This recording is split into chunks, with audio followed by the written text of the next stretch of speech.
দেখো বন্ধুরা, সকাল সকাল বাড়িতে মাছ চলে এসেছে। এই মাছগুলো কিন্তু আমাদের পুকুর থেকে ধরা হয়েছে। এই মাছগুলো সকালবেলা জেলেরা ধরেছে, সেই মাছগুলোই আমাদের দিয়ে গেছে। এখন আমাদের বাড়িতে কিন্তু এগুলো ভাগ করা হবে।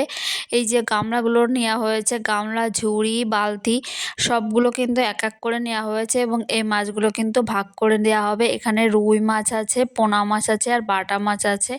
এইগুলো কিন্তু এক এক করে ভাগ করে আমাদের সবাইকে দেওয়া হবে এবং ভাগে যেটা পড়বে সেটাই কিন্তু নিতে হবে।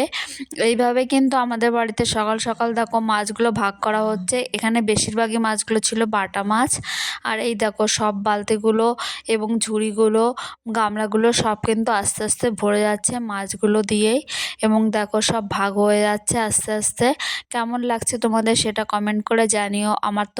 আমরা আজকে অনেক ধরনের মাছ ভাজা খাবো, মাছের তরকারি খাবো, অনেক কিছুই খাবো। বুঝতে পারলে বন্ধুরা, দেখতে পাচ্ছ কি সুন্দর মাছগুলো কিন্তু সবই ভাগ হয়ে গেল। আমাদের পুকুরটা কিন্তু লিজে দেওয়া আছে, সেই লিজ থেকে কিন্তু প্রায় মাসে একবার কি দুবার করে মাছ ধরে, সেই মাছগুলো কিন্তু আমাদের দিয়ে থাকে।